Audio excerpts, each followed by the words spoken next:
بخاری اور مسلم دونوں میں ہے کہ فرض نماز کا مکمل ہونا نبی علیہ السلام کی ہم تکبیر کی آواز سے پہچانتے تھے، یعنی بلند آواز سے آپ اللہ اکبر کہتے تھے. پہلے ایک دفعہ اللہ اکبر بلند آواز سے کہنا ہے، پھر 3 دفعہ آہستہ آواز میں استغفر اللہ. یہ ہمارے اہل حدیث بھائی جو ہیں اس سنت پہ عمل کر رہے ہیں، لیکن وہ استغفر اللہ بھی اونچا بولتے ہیں. استغفر اللہ اونچا بولنا خلاف سنت، صرف اللہ اکبر بلند آواز سے. اور دوسری طرف علماء عرب ہیں، انہوں نے اپنے اذکار کارڈ میں سے اللہ اکبر نکال ہی دیا ہوا ہے، وہ صرف استغفر اللہ پڑھتے ہیں. اور جب ان سے پوچھیں کہ یار اللہ اکبر نہیں پڑھتے، وہ کہتے ہیں نہیں، یہ جو بخاری مسلم میں ہے نا کہ نبی علیہ السلام بلند آواز سے تکبیر پڑھتے تھے، تو تکبیر سے مراد استغفر اللہ ہے. دیکھیں آپ بندہ کو ضد میں، استغفر اللہ کس عربی ڈکشنری میں تکبیر ہے؟ اگر آپ نہیں مانتے تو ہم آپ کو علم الکلام اور فقہ والا جواب دیتے ہیں. بخاری مسلم میں حدیث ہے، حضرت ابو ہریرہ کہتے ہیں کہ نبی علیہ السلام جب نماز شروع کرتے تو تکبیر کہتے، جب رکوع میں جاتے تو تکبیر کہتے، جب رکوع سے سر اٹھاتے تو سمیع اللہ لمن حمیدہ ربنا ولک الحمد کہتے، جب سجدے میں جاتے تو تکبیر کہتے، جب سجدے سے سر اٹھاتے تو تکبیر کہتے. تو کیا وہ استغفر اللہ کہتے تھے؟ کہتے نہیں، وہ اللہ اکبر ہی ہوتا تھا. تو بخاری مسلم میں جو ہے کہ نماز کا ختم ہونا میں تکبیر کی آواز سے پہچانتا تھا، تو وہ بھی پھر استغفر اللہ نہیں، تکبیر ہی ہے. یہ میں نے فقی علماء عرب کو بھی دی تھی، اور وہ بڑے ضد میں ہیں. وہ کسی کارڈ کے اوپر ان سے جو عربی کارڈ بھی چھپ کے آتے ہیں نا، آپ لوگ دیکھیں نا، وہ اللہ اکبر نہیں لکھا ہوتا. یہ تو شکر ہے دارالاسلام والوں نے، چونکہ انٹرنیشنلی سب سے بڑا ادارہ ہے اہل حدیث کا، انہوں نے جو اذکار والے چھاپے ہیں اس میں اللہ اکبر چھاپا ہے، تو یہ عام ہوا ہے. ورنہ پاکستان کے اہل حدیث بھی اس کے اندر مبتلا ہو گئے تھے. اب ایون یہاں جو عرب ملکوں سے اہل حدیث آتے ہیں نا، وہ اللہ اکبر نہیں اونچا کہتے ہیں، وہاں پہ ٹرینڈ نہیں ہے، وہ سنت ہی کھا گئے ہوئے ہیں. دیکھو ایک سوال میں کتنے جواب دیتے ہیں. تو استغفر اللہ کے بعد آپ سید الاستغفار پڑھ سکتے ہیں. بخاری میں حدیث ہے، جو بندہ سید الاستغفار صبح کے وقت ایک دفعہ پڑھ لے پورے یقین کے ساتھ، یہ انٹرنیشنل نمبر کے مطابق ہے 6306. ٹھیک ہے جی، ابھی تو میں جوان ہوں. اللہم انت ربی لا الہ الا انت خلقتنی وانا عبدک وانا علی عہدک ووعدک ما استطعت اعوذ بک من شر ما صنعت ابوء لک بنعمتک علی وابوء بذنبی فاغفر لی فانہ لا یغفر الذنوب الا انت. جو صبح کے وقت پورے یقین سے پڑھ لے، شام سے پہلے مر گیا تو جنتی ہے، اور جو شام کو پڑھ لے صبح سے پہلے پڑھ گیا تو جنتی. یہ صبح شام کے اذکار بلو کارڈ میں ہمارا یہ ذکر موجود ہے. آپ یہ سید الاستغفار فرض نماز کے بعد پڑھ سکتے ہیں، بلکہ سنت بھی ہے. گرین کارڈ میں ہم نے نہیں ڈالا ہوا، جگہ نہیں تھی. مسند البزار میں صحیح سند کے ساتھ یہ حدیث موجود ہے کہ نبی علیہ السلام فرض نماز کے بعد بھی ایک دفعہ سید الاستغفار پڑھتے تھے. تو نہ صرف یہ جائز ہے بلکہ سنت ہے. اور میں الحمدللہ فرض نماز کے بعد جو آیت الکرسی کا وظیفہ ہے، باقی اذکار ہیں، تو میں سید الاستغفار ہر فرض نماز کے بعد پڑھتا ہوں، کیونکہ نبی علیہ السلام کی سنت تھی سید الاستغفار بھی، اور 3 دفعہ استغفر اللہ علیہ سے، اور اللہم انت السلام منک السلام، اور باقی اذکار تسبیحات فاطمہ الگ سے. ہم کیا رکوع، سجدہ اور نماز دیگر مقامات پہ جہاں تسبیحات اور دعا کی جاتی ہے اس کے بعد دروشی پڑھ سکتے ہیں؟ ضرور پڑھیں. دعائیں نبی علیہ السلام کی حدیث ہے صحیح مسلم میں کہ سجدے میں تم اپنے رب کے سب سے قریب ہوتے ہو، اس وقت زیادہ سے زیادہ دعائیں کرو. لیکن صحیح مسلم میں حدیث ہے مولا علی رضی اللہ تعالیٰ عنہ سے کہ نبی علیہ السلام نے ہمیں سجدے اور رکوع میں قرآن پڑھنے سے منع کیا ہے. قرآن نہ پڑھیں، دعائیں پڑھیں، اور دعا قرآن والی دعا بھی پڑھ سکتے. ربنا آتنا فی الدنیا حسنہ اگر کوئی پڑھتا ہے، وہ قرآن نہیں پڑھ رہا، قرآنی دعا پڑھ رہا ہے، دعا کی نیت سے، کیونکہ یہ تو الگ سے حدیث میں بھی ہے. ورنہ تو سبحان اللہ بھی تو قرآن میں آیا ہے، وہ بھی نہیں پڑھ سکتے. الحمدللہ آیا قرآن میں نہیں، قرآن کی نیت سے قرآن پڑھنا منع ہے. قرآنی دعائیں، قرآنی اذکار رکوع اور سجود میں پڑھیں. بلکہ نبی علیہ السلام دعا نہیں پڑھتے تھے، سبحانک اللہم ربنا وبحمدک اللہم اغفر لی، بخاری مسلم میں آتا ہے رکوع اور سجدے میں. یہ دعا ہی ہے نا، استغفار ہے، دعا ہے، اے اللہ مجھے بخش دے. اس کے بعد آپ دروشی پڑھیں، اللہم صلی علی محمد وعلی آل محمد. ٹھیک ہے، دروشی بھی چونکہ دعا ہے نبی علیہ السلام کے حق میں. اہل تشیع تو پڑھتے ہیں رکوع اور سجدے میں، آپ بھی پڑھیں، کوئی مسئلہ نہیں ہے. وطر میں بھی ہم تو پڑھتے ہیں اہل سنت، دعائے قنوت کے بعد درود شریف. جنازے میں بھی پڑھتے ہیں درود شریف، ہر نماز کے تشہد میں پڑھتے ہیں درود شریف. رکوع میں سجدے والی دعا منہ سے نکل جائے یا سجدے میں رکوع والی، تو کیا سجدہ صاحب ہوگا؟ کوئی نہیں کرنا ہوگا، بلکہ کئی دعائیں تو کامن ہیں. صحیح مسلم میں کہ رکوع اور سجدے میں نبی علیہ السلام پڑھتے تھے سبوح قدوس رب الملائکۃ والروح. بخاری مسلم دونوں میں ہے کہ نبی علیہ السلام رکوع اور سجدے دونوں میں پڑھتے تھے سبحانک اللہم ربنا وبحمدک اللہم اغفر لی. دعائیں کامن ہیں. ایک دعا ہے جو ڈیفرنٹ ہے، جو ترمذی میں آئی ہے کہ نبی علیہ السلام حکم دیتے کہ رکوع میں پڑھیں سبحان ربی العظیم اور سجدے میں پڑھے سبحان ربی الاعلیٰ. یہ انٹرچینج بھی ہو جائیں، اصل مقصد تسبیحات ہے. سجدہ صاحب واجب نہیں ہوگا، نماز ہو جائے گی. کیا درس کے دوران بندہ دل سے کوئی ذکر کر سکتا ہے یا درس خاموشی سے سنے؟ کر سکتے ہیں ذکر. جمعے کے خطبے کا پروٹوکول ہے کہ اس کے دوران آپ نے کچھ نہیں کرنا. ویسے نبی علیہ السلام کا نام آ گیا صلی اللہ علیہ وآلہ وسلم کر لیں، لیکن مسلسل تسبیح لے کے بیٹھے ہوئے آپ تقریر نہیں آپ سن رہے امام کی خطیب کی، یہ غلط ہے۔ باقی اس کا وہ پروٹوکول نہیں ہے، بہتر ہے کہ اس میں بھی نہ کریں، لیکن اگر آپ اس کے ذکر کرنے کے دوران مجھے سن بھی صحیح اٹینٹیو ہو کہ یہ پیرلل میں دونوں کام کر رہے ہیں تو جائز ہے۔ میں نہیں کہنا کہ میرا ضروری سننا ہے، بعض لوگ ہوتے ہیں جن کی زبان چلتی ہے، میں خود بھی مطلب کئی مجلسوں میں بیٹھتا ہوں، دروشی پڑھتا رہتا ہوں، میں بات بھی سن رہا ہوتا ہوں، بلکہ ہم تو اب اتنے تیز ہو گئے ہیں، ہماری تو 4 آنکھیں اور 10 کان ہوتے ہیں، لوگوں کے ساتھ وہ دعوت و تبلیغ کی وجہ سے جڑ کے تو 3 نمازیں بھی سمجھ آ رہی ہوتی کہ وہ کہنا ہے، تو جائز ہے۔ جو اللہ کی طرف رجوع لانے والے ہیں ان کی نشانی ساتھ ہی بتا دی، الذین آمنوا، وہ لوگ جو کہ ایمان لے آتے ہیں، وتطمئن قلوبہم بذکر اللہ، اور پھر ان کی حالت یہ ہوتی ہے کہ ان کے دلوں کو سکون اللہ کی یاد ہی میں آتا ہے۔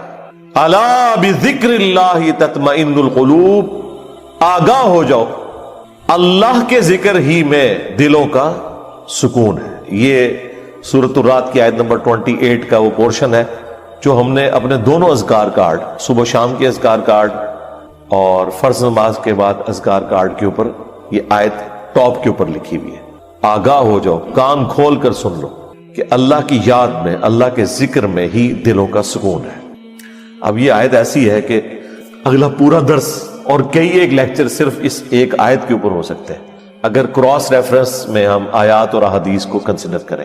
یہی وجہ ہے کہ پچھلی جو میری قرآن کلاسز 344 لیکچرز میں کمپلیٹ ہوئی تھی نا، اس چھوٹے سے ٹکڑے پہ میں نے 6 لیکچر دیے تھے، اللہ بذکر اللہ تطمئن القلوب، 6 لیکچر، مسئلہ نمبر 111 ABC، پھر 112 ABC، اور تینوں لیکچر جو ہے وہ 1 گھنٹے سے زیادہ ہے، 6 کے 6 لیکچر۔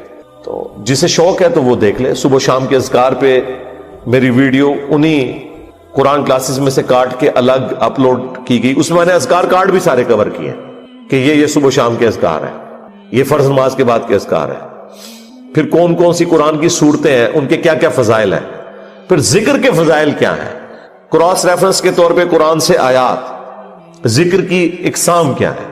دیکھیں، ایک ذکر کی وہ قسم ہے جو اللہ تعالیٰ نے آپ کے اوپر اوبلیگیٹری کر دی ہے، اس کے بغیر چارہ نہیں، وہ ہے نماز۔ وَأَقِمِ الصَّلَاةَ لِذِكْرِي، میری یاد کے لیے نماز کو قائم رکھنا۔ اس کانٹیکسٹ میں بخاری مسلم میں حدیث ہے، نبی علیہ السلام ایک سفر میں تھے اور رات کو مشورہ کیا کہ فجر نماز پڑھ کے ہی سوئیں گے اب سفر میں۔ کچھ اصحاب نے کہا کہ نہیں یا رسول اللہ، تھوڑا سا آرام کر لیتے ہیں، ایک آدھ بندے کی ڈیوٹی لگا دیں، وہ ہمیں جگا دے گا۔ حضرت بلال کی ڈیوٹی لگائی گئی اور وہ اپنی سواری پہ مشرق کی طرف رخ کر کے بیٹھ گئے کہ جیسے ہی صبح صادق ہوگی، جو پو پھوٹتی ہے فجر کا وقت داخل ہوتے وقت، جو رات کے اینڈ ہونے کی نشانی ہوتی ہے، تو وہ باقیوں کو جگائیں گے، بس وہ بھی سو گئے۔ ہاں، جو قوالی لکھی ہوئی ہے اس میں تو سورج بھی نہیں نکلا تھا، لیکن یہاں سورج نکل آیا، کیونکہ یہ مسلم شریف میں لکھا ہوا ہے، وہ مولانا شریف میں لکھا ہوا ہے۔ بخاری میں تو تھوڑا سا حصہ ہے، مسلم میں پورا یہ واقعہ ہے۔ سب سے پہلے نبی علیہ السلام کی آنکھ کھلی اور سورج بلند ہو چکا ہے۔ آپ علیہ السلام نے کہا سب سے پہلے تو یہاں سے اٹھو نا، اس علاقے میں شیطان کا غلبہ ہے جس کی وجہ سے یہ سب کچھ ہوا، آگے چل کے پڑاؤ کرتے ہیں۔ آگے جا کے پڑاؤ کیا، نبی علیہ السلام نے اپنے مؤذن کو بلا کے پوچھا کہ بھئی تیری ڈیوٹی لگائی تھی، آگے دیکھیں اس نے اسٹریٹ فارورڈ جواب دیا، کوئی گستاخی نہیں۔ اس نے کہا یا رسول اللہ، جس طرح آپ کو نیند آ گئی مجھے بھی آ گئی، ٹھیک ہے، ادھر تو بڑی گستاخی یہ شمار کیا جائے گا۔ تو نبی علیہ السلام نے کوئی نہیں ڈانٹا، بالکل نیچرل چیز ہے۔ اس زمانے میں اگر کوئی الارم ہوتا تو پھر ایسا ہوتا بھی نہ۔ یہ تو دیکھیں ہم کتنی سہولت میں ہیں، بھلے رات کو 12-1 بجے بھی سوئے نا تو الارم لگایا ہوتا ہے، یقین ہوتا ہے کہ اس الارم کی آواز میں اٹھ جائیں گے، ورنہ اگلے زمانوں میں جب الارم نہیں تھے تو لوگ تو پوری رات پتہ نہیں کتنی دفعہ کروٹ لیتے ہوں گے کہ کہیں فجر ہی نہ قضا ہو جائے۔ تو ہماری زندگی کتنی آسان ہو گئی ہے اس کی وجہ سے۔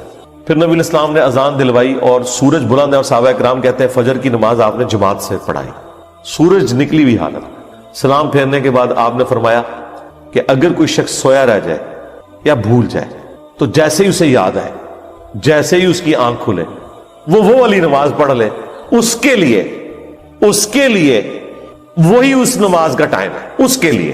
اس کو روٹین نہیں بنانی، اور تسلی بھی یہ دے دی کہ ٹینشن بھی نہیں لینی، ٹھیک ہے اگر ایسا معاملہ ہو گیا اللہ معاف فرمانے والا ہے، جان بوجھ کے تو نہیں کیا، اور تمہاری وہ نماز قضا بھی نہیں ہوگی۔ ظاہر ہے کہا اس کے لیے اس کی نماز کا ٹائم وہی ہے، وہ قضا بھی نہیں ہوئی، ادا پڑھی ہے تو جماعت کرائی ہے نا، ورنہ سورج نکلے ہوئے فجر کی نماز کا ٹائم تو نہیں ہوتا۔ اور پھر آپ نے اینڈ پہ قرآن کی آیت تلاوت کی، سورہ طٰہٰ کی، وَأَقِمِ الصَّلَاةَ لِذِكْرِي، میری یاد کے لیے نماز کو قائم رکھنا. یعنی یہ نماز وہ چیز ہے جو اللہ کی یاد کو قائم رکھنے والی چیز ہے. یہ 5 ٹائم اللہ نے اس لیے مقرر کیے ہیں کہ اگر کوئی شخص کچھ بھی نہ کر سکے، ایٹ لیسٹ یہ 5 اوقات میں چاروں نہ چار میرے سامنے جھک جائے، اس کی حاضری لگ جائے گی. وہ یعنی جس طرح ایک بندہ فوجی پریڈ کرتا ہے، وہ چاہے بوجھل دل سے بھی کر رہا ہے، اس کی ڈیوٹی شمار ہو جائے گی. یہ نماز ڈیوٹی ہے. یہ شیطانی وسوسہ اپنے دماغ سے نکال دیں کہ اگر کسی کا نماز میں دل حاضر نہیں ہے تو اس کی نماز قبول نہیں ہے. نہیں، نماز کے فرائض میں آپ کہیں قرآن و حدیث میں نہیں دکھا سکتے کہ خشوع خضوع اس کا حصہ بنایا گیا ہو کہ نماز کے اتنے فرائض ہیں ان میں سے خشوع خضوع بھی ایک ہے. نہیں، خشوع خضوع کبھی ڈسکس ہی نہیں ہوا. اس حوالے سے ترغیب کے لیے ضرور ہوا کہ اہل ایمان کی نشانی ہے کہ وہ توجہ سے نماز پڑھتے ہیں. یہ کہیں نہیں آیا کہ جو توجہ بٹ جائے اس کی نماز نہیں ہوتی، یہ کبھی نہیں ہوا. یہ ٹاپک ڈسکس نہیں کیا گیا اسی وجہ سے کہ اللہ کو پتا تھا کہ دماغ سوچتا ہے، خاص حد تک انسان کنٹرول کر سکتا ہے. ہاں، باقی ارکان کے اوپر بات ہوئی کہ ہر رکعت میں 1 رکوع اور 2 سجدے ہیں. اگر یہ والی غلطی ہو جائے تو اینڈ پہ سجدہ صاف کر لینا ہے. لیکن کہیں پہ خشوع خضوع نہیں ڈسکس ہوا کہ اگر کسی کو خیال آیا تو وہ نماز ہی دوبارہ پڑھے یا وہ اینڈ پہ سجدہ صاف کرے. یہ بات ڈسکس نہیں کی گئی اسی وجہ سے کہ اللہ کو پتا تھا کہ یہ ایک ڈیوٹی ہے جو انسان نے پوری کرنی ہے. اور اس دھاگے کے ساتھ انسان پھر بندہ رہتا ہے جب، تو یہ 5 اوقات میں جب اللہ کے سامنے آتا ہے نا تو پھر وہ اللہ تعالیٰ سے اپنا دامن چھڑا نہیں سکتا. باقی کی زندگی بھی اس کی پازیٹیو ہو جاتی ہے. جو اللہ تعالیٰ فرمایا کہ نماز بے حیائی اور برے کاموں سے روکتی ہے اگر کنٹینیوسلی انسان پورے پروٹوکول کے ساتھ نماز کو پڑھتا رہے. تو میری یاد کے لیے نماز کو قائم رکھنا، یہ حدیث بخاری میں بھی ہے اور مسلم کے اندر بھی. یہ کتنی ڈھارس بنانے والی چیز ہے. تو یہ وہ ذکر کی فارم ہے جو اللہ تعالیٰ نے اوبلیگیٹری رکھ لی. اسی طریقے سے اپنے مال میں زکوٰۃ دینا، یہ بھی وہ فرض ذکر ہے اللہ کا جو آپ نے کرنا ہے. اللہ کی یاد، مال خرچ کریں گے تو جس کے لیے خرچ کر رہے ہیں اس کی یاد میں کر رہے ہیں، اور یہ پتہ ہے کہ اس نے پوچھنا ہے کہ نہ اگر زکوٰۃ دی تو تمہارے ساتھ یہ کیا جائے گا. جو سورہ توبہ میں آیا کہ ان کا مال جو یہ جوڑتے ہیں کنز بنا کے اور اللہ کی راہ میں زکوٰۃ نہیں دیتے تو قیامت کے دن ان کی پیٹھوں پہ، ان کے پہلوؤں کے اوپر، ان کے ماتھوں کے اوپر یہی سونا اور چاندی گرم کر کے داغا جائے گا اور کہا جائے گا کہ یہ ہے وہ مال جو تم نے دنیا میں جوڑا تھا. اور بخاری مسلم میں تو آیا کہ سانپ کی شکل میں مسلط کر دیا جائے گا. وَلِعَوْذُ بِاللَّهِ تَعَالَى. تو یہ ایک بڑا سینسٹیو ٹاپک ہے. اسی طریقے سے حج، وہ بھی فرض ذکر ہے. رمضان کے روزے، وہ بھی فرض ذکر ہے، اللہ کی یاد دہانی. لیکن نماز ایسی چیز ہے جو روزانہ 5 وقت رکھتی ہے. یعنی کوئی کتنا بھی گیا گزرا ہے، کچھ بھی نہیں کرتا، کم از کم 5 وقت اللہ کے سامنے جھکے. چاہے وہ دل سے جھکتا ہے، چاہے وہ خشوع خضوع سے جھکتا ہے، اس نے اپنی ڈیوٹی پوری کرتے رہنا ہے، کرتے رہنا ہے. ایک وقت آئے گا اللہ تعالیٰ استقامت دے گا. ترجمہ یاد کریں، خشوع خضوع کا اہتمام کریں تو انشاءاللہ اللہ تعالیٰ یہ آسانیاں پیدا کر دے گا آپ کے لیے. یہ وہ ذکر ہے جو فرض ذکر ہے. دوسرا ذکر وہ ہے جو اللہ تبارک و تعالیٰ نے قرآن کے لیے یوز کیا. اِنَّا نَحْنُ نَزَّلْنَا الذِّكْرَ وَإِنَّا لَهُ لَحَافِظُونَ. بے شک اس الذکر، یاد دہانی یعنی قرآن کو ہم نے نازل کیا اور ہم ہی اس کی حفاظت کرنے والے. تو قرآن بھی اللہ کا ذکر ہے، اللہ کو یاد دلانے والی چیز ہے. یعنی جو چیز آپ کو اللہ تعالیٰ کی یاد دلا دے، اسی لیے اسے کہا گیا الذکر. اب قرآن کی اہمیت میں بولا جائے، وہ تو پچھلے دنوں جو سویڈن میں گستاخی ہوئی اس پہ میں نے تفصیل سے صرف قرآن کے اوپر ہی سارا کچھ ڈسکشن کی ہے. پھر ہماری یہ جو نئی والی قرآن کلاسز ہیں، اس کے پہلے 6 لیکچرز جو ہیں وہ قرآن سے ہی ریلیٹڈ ہے. 40 علمی پوائنٹ میں نے ڈسکس کیے تھے، جسے شوق ہے وہ دیکھ لیں. تیسرا جو ذکر ہے جی وہ ہے الذین یذکرون اللہ قیاما وقعودا وعلی جنوبہم. اہل ایمان کی نشانی ہے کہ وہ خواہ کھڑے ہوئے ہوں، خواہ بیٹھے ہوئے ہوں، خواہ وہ اپنی کروٹوں پر لیٹ رہے ہوں، ہر حال میں اللہ کو یاد رکھتے ہیں. حتیٰ کہ دیکھیں اما عائشہ سے پوچھا گیا جنابت کے کانٹیکسٹ میں، صحیح مسلم میں حدیث ہے کہ کیا اس حالت میں بھی نبی علیہ السلام اللہ کو یاد کرتے تھے؟ تو انہوں نے کہا کہ اللہ کے نبی ہر حال میں اللہ کو یاد کیا کرتے تھے، خواہ وہ جنبی بھی ہوں. جنبی بندہ صرف قرآن کی تلاوت نہیں کر سکتا، نماز نہیں پڑھ سکتا، باقی ہر ذکر کر سکتا ہے. صبح شام کے اذکار، باقی چیزیں، اس میں تو کوئی پروٹوکول بھی نہیں ہے. یہ غسل، وضو، کپڑے پاک ہونا، جگہ پاک ہونا، یہ صرف نماز کا پروٹوکول ہے. جو عام اذکار ہیں ان کا کوئی پروٹوکول نہیں ہے، وہ آپ جس مرضی حالت میں کریں. یہ لوگ کہتے ہیں جی آیت کریمہ بڑا گرم ہے جی، بغیر وضو کے نہیں کرنا چاہیے جی، خوشبو لگا لینی چاہیے. اور بھائی جس نے کیا تھا اس نے تو مچھلی کے پیٹ میں کیا تھا، سب سے زیادہ تعفن والی جگہ یونس علیہ السلام. کوئی گرم ذکر نہیں ہے بھائی. وہ پھر ایسا ذکر ثابت ہوا کہ اللہ تعالیٰ نے ان کی اس غلطی کو، اجتہادی غلطی کو معاف کیا. اور سورہ صافات میں فرمایا اگر یونس یاد نہ کرتا ان الفاظ کے ساتھ تو جتنا اللہ تعالیٰ کا عطاب تھا نا، پھر یہ اسی دن مچھلی کے پیٹ سے نکالا جاتا جس دن مردے اپنی قبروں سے نکلیں گے. ایک جملے نے اللہ تعالیٰ کا غصہ ٹھنڈا کر دیا، لا الہ الا انت سبحانک انی کنت من الظالمین. لیکن سرکار یہ 3 دن اور 3 رات انہوں نے پڑھا ہے یہ وظیفہ. ہاں آپ ذرا ایک لمحے کے لیے سوچیں، 3 دن اور 3 رات، یہ کتنے بنتے ہیں؟ 72 گھنٹے. 72 گھنٹوں اگر آپ کو ایک ایئر کنڈیشن کمرے میں بھی مسلسل ایک ذکر کرنا پڑ جائے تو لگ پتہ جائے گا.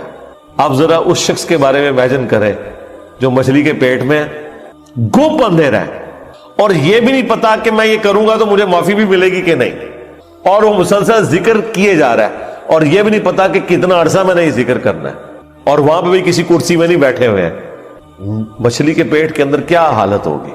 لیکن اللہ تعالیٰ نے ان کی دعا سن لی. اتنی جاندار دعا تھی. میں تو کہتا ہوں یہ سید الاستغفار ہے.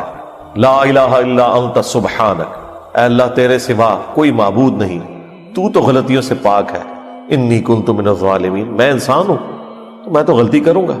اس سے بہتر کیا انداز ہو سکتا ہے عاجزی کا، اس سے بہتر کیا انداز ہو سکتا ہے اللہ تعالیٰ کی عظمت بیان کرنے کا کہ یا اللہ تو نے تو غلطی کرنی نہیں ہے، یہ تو طے ہے. تو اگر مجھ سے پرسش کر رہے ہیں نا غلطی کی تو میں تو انسان ہوں، غلطی کروں گا، اور مجھے اعتراف بھی ہے، میں تیری طرف رجوع لاتا ہوں. اللہ تعالیٰ نے معاف کر دیا. جامعہ ترمذی میں یہاں تک حدیث ہے کہ جو بھی یونس کی دعا کے ذریعے اللہ کی طرف متوجہ ہو اللہ تعالیٰ اسے کبھی محروم نہیں لوٹاتا. اور یہ حصہ قرآن میں بھی ہے، وَكَذَلِكَ نُنْجِي الْمُؤْمِنِينَ، ہم مومنین کو بھی اسی طریقے سے نجات دیں گے.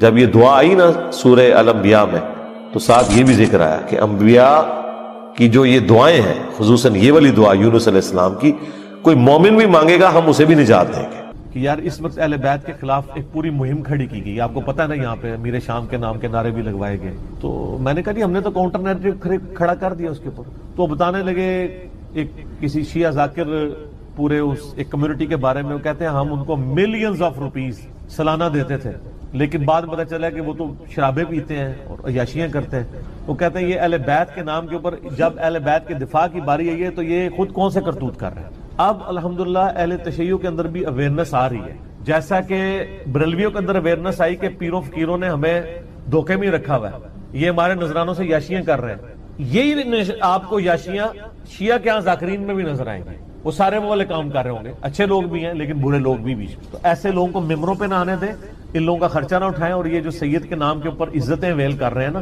اس صورت میں کریں جب واقعی ان کے کام بھی ہوئی ہو. اگر کام ان کے نبی الاسلام کے دشمنوں والے ہیں تو ہم ان کی رسپیکٹ. میرا اپنا میکینیکل انجینئرنگ کی یعنی کلاس فیلو تھا یونیورسٹی میں، قادیانی تھا اور سید تھا، اس کے نام کے اندر تھا، میں اب نام نہیں اس کا لیتا، وہ ایک بالکل پرسنل بات ہو رہی، تو اس کا سید فلاں شاہ پورا نام تھا. کتنا ایسا تو ہمیں پتہ ہی نہیں چلا، تو بعد میں قادیانی تھا.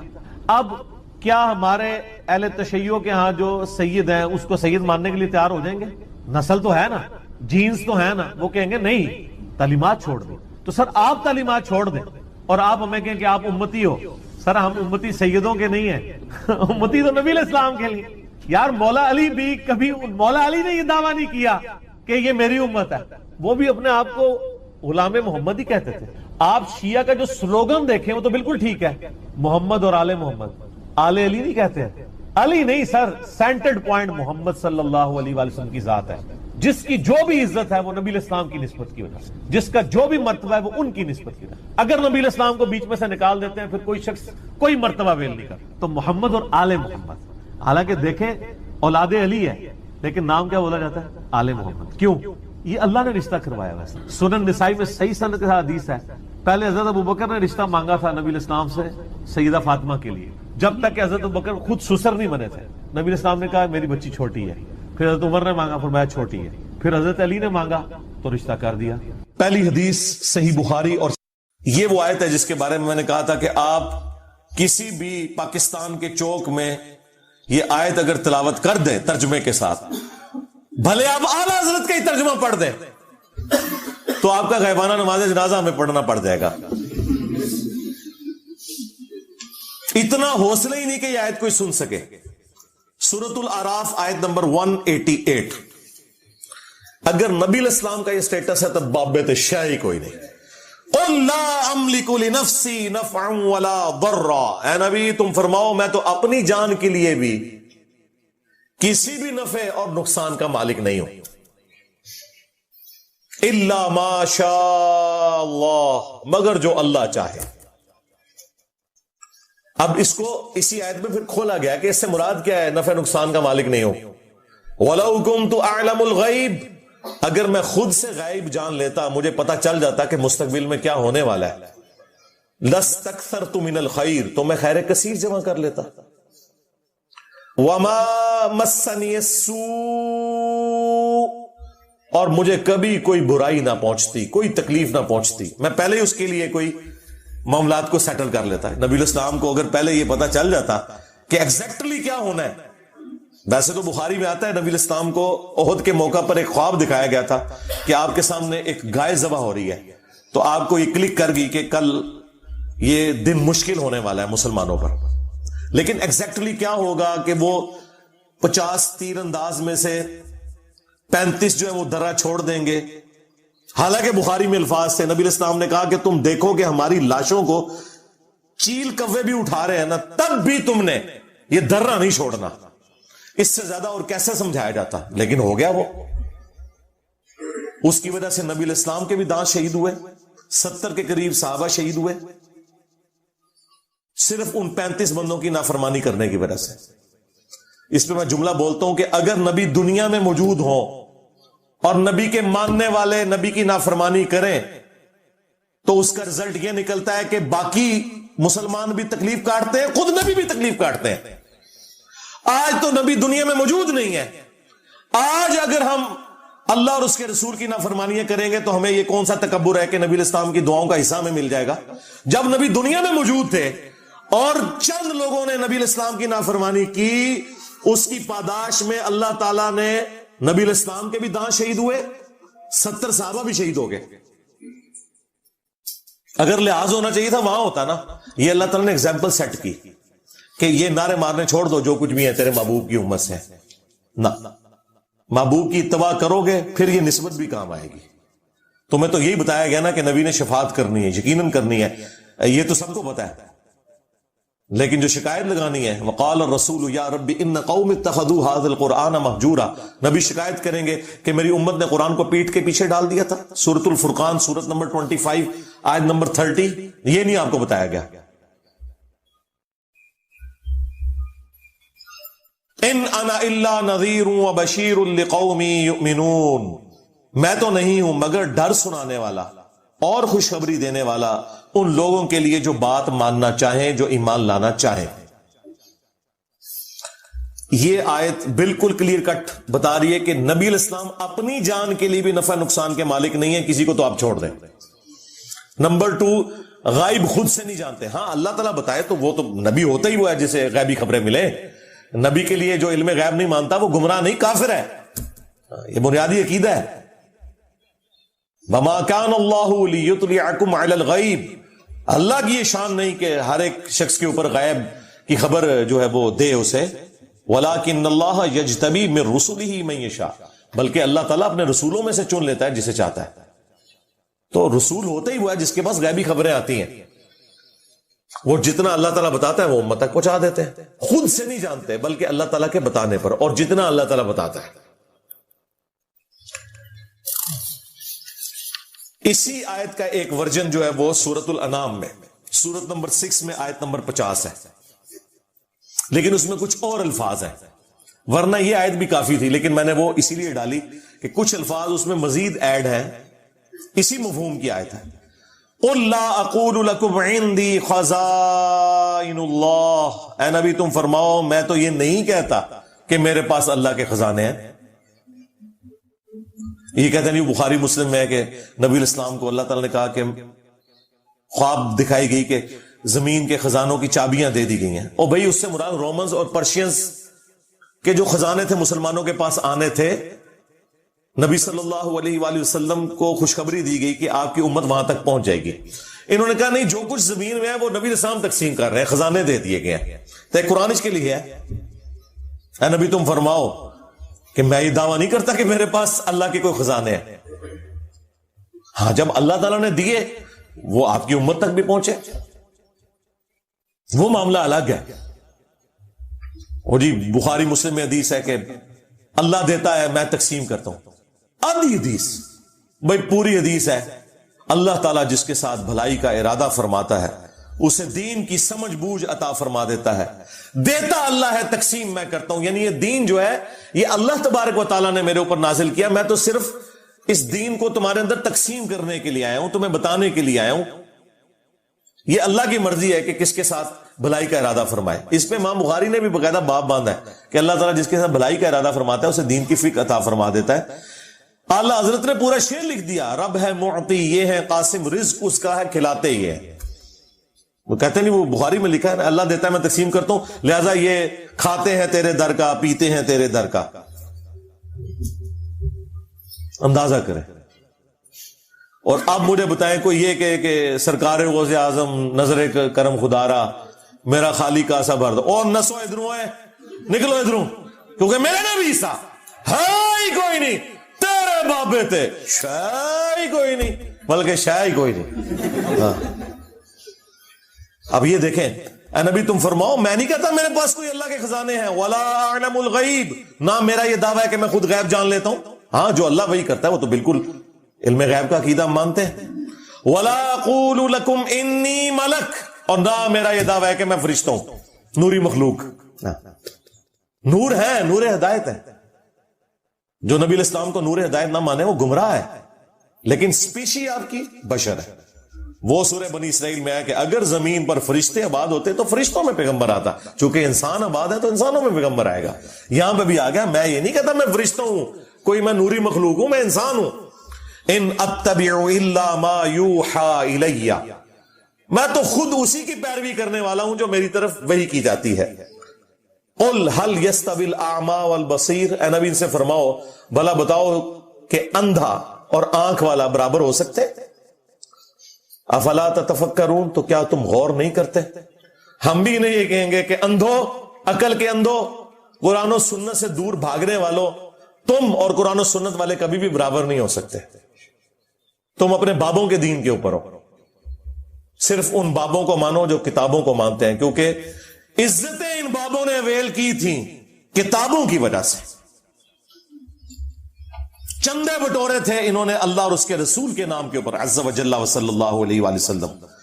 سواریاں انہوں نے سوار کی تھی مکے اور مدینے کے نام کے اوپر، لیکن افسوس پھینکی جا کے بغداد شریف، دیوبند شریف، اجمیر شریف، بریلی شریف کے اندر غداری کی ہے تم لوگوں نے اپنے نبی کے ساتھ. دیکھ لو پھر اللہ تعالیٰ نے کیسا انتقام لیا ہے تم سے، کتنی بڑی گناہ تمہارے اوپر چھوڑ دیا. میں نبی سا ہے ہی کوئی نہیں، تیرے بابے تھے شاہ ہی کوئی نہیں.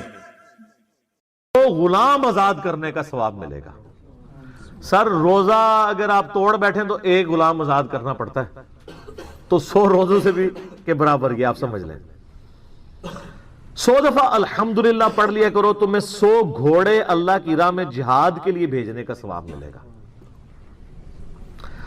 100 دفعہ اللہ اکبر پڑھ لیا کرو، تمہیں 100 اونٹ اللہ کی راہ میں بھیجنے کا، قربان کرنے کا، نہر کرنے کا ثواب ملے گا.